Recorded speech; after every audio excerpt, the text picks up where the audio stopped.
Hello, great people. Welcome back to Global Happenings. Today, we are so excited to have you again. A lot of Nigerians have been disputing some of the things or claims that Peter Obi has been making about his integrity and how he is very selfless and how he has so much concern for the people, reflecting back at when he was the governor of Anambra State. And a lot of stories has been coming out, and people said it's a lie. One of it was the fact that he said he declined a particular or two parcels of land that were given to him when he was the governor of Anambra State in Anambra State. And, a lot of people say it was a lie, that there was no truth in it, that he's only been very bogus in his statement and trying to prove that he is a very good guy and all of that. But right now, there is a document to congratulate his integrity and his faithfulness. I should say that because very few people will decline a gift like a parcel of land, talk less of two parcels of that land. And I'm going to read out the documents to you just to let you know that these things he has been saying, they are verifiable. They are not things that are, like just stories for the gods and all of that. They are things that are provable and verifiable. And this is also another way of telling us who we should vote for when it comes to 2023. Now, the letter is actually addressed to one Mr. Mike Nwafo, the Managing Director, Anambra State Housing Development Corporation, OKA. And it read thus, the former governor of Anambra State, Peter Obi, was replying a letter that was sent to him, giving him two parcels of land. And on it is written, allocation of two plots of land, plot 20 stroke 1255 and plot 29 stroke 1254.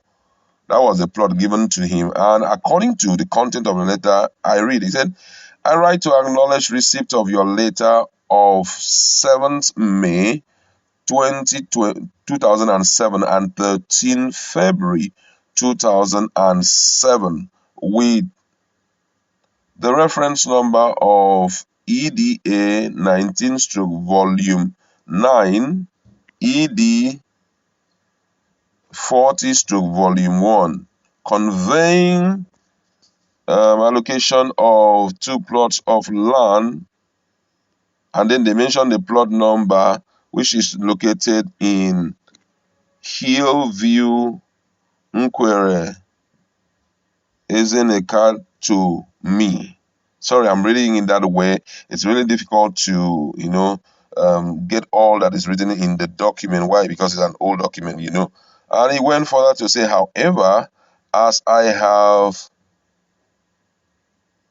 sorry, I'll take that again. He said, however, as I have made abundantly clear, my being a governor is by the grace of God, and I believe firmly that it is wrong to benefit from that.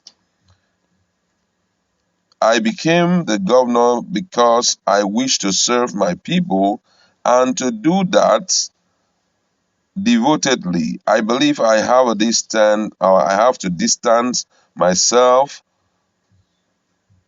from undue privileges of the office. Consequently, as I thank you for your thoughtfulness, I wish to decline the allocation based on the reasons already addressed. Please accept assurance of my best regard. Peter Obi, Governor, Anambra State. He signed it on the 8th of May 2007. And this is quite a shocking one, coming from an Igbo man, in quotes.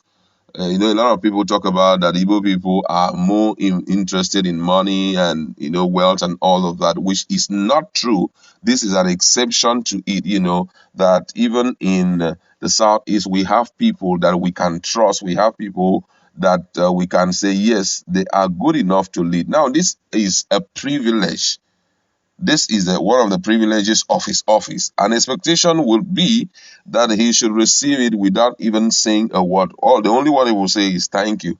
Why? Because he deserves it, because he's the governor of Anambra State. But he declined. We saw what happened in Imo State some time ago when Hobuzodinma was pursuing Rocha Sokorocha around over the issue of taking so many landed properties to the extent of collecting some from the people, he was pursuing him up and down. There was a time he was arrested and all of that for him to release all those landed properties that he took away. But here is another man who was given a landed property to show you that he is, number one, very selfless. He has so much concern for the people and all of that. He outrightly declined the gift, and didn't even bother to say, oh, it's my own. Okay, why should you give me two? Give me three, give me four. This is a proof that this man's integrity is not in doubt. And I feel that this is open to Nigerians to judge. Needless of sitting somewhere and saying, because I am a northerner, I cannot vote for anybody who is not a northerner. All those things as well. Now, we've seen what is happening currently in the country. We have seen. Today, who are the people that are pursuing most? Is it not the northerners? Is it the southerners? Today, if you walk down the street of southern Nigeria, the northerners are littered everywhere. It's so bad that they are in every nooks and crannies. Some of them possibly may have had a home of their own, but they are living in shanty houses. Why? Because they were pursued by the so-called Fulani headers, by the so-called bandits and all of that. They are littering in all the states. They don't have a home of their own.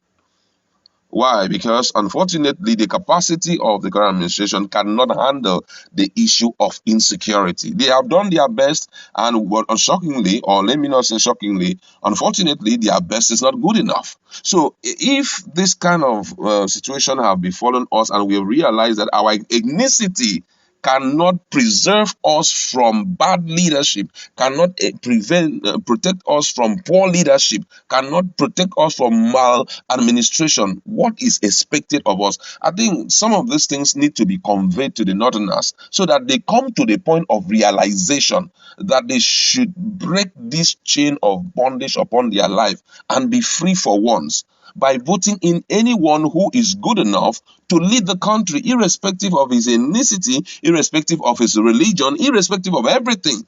If you talk about religion, have we ever seen Christian being the one to fight people and all of that? It can never happen in the history of Nigeria. So why don't we sit back and begin to look at the issue of competence with regards to the past, with regards to performance of the past? Go down your memory lane and begin to reflect on what the person has done. And then you can now say, okay, this is the person that we need. Okay, this is the person that we need. We need someone who is capable. We need someone who will treat himself or treat us the way he treats himself. These things are very, very important. It is a situation that we have to look at, because when that set day comes, when that day comes where bad leadership is enthroned again, it's another 8 years. Who knows who will be the next victim? Nobody can tell.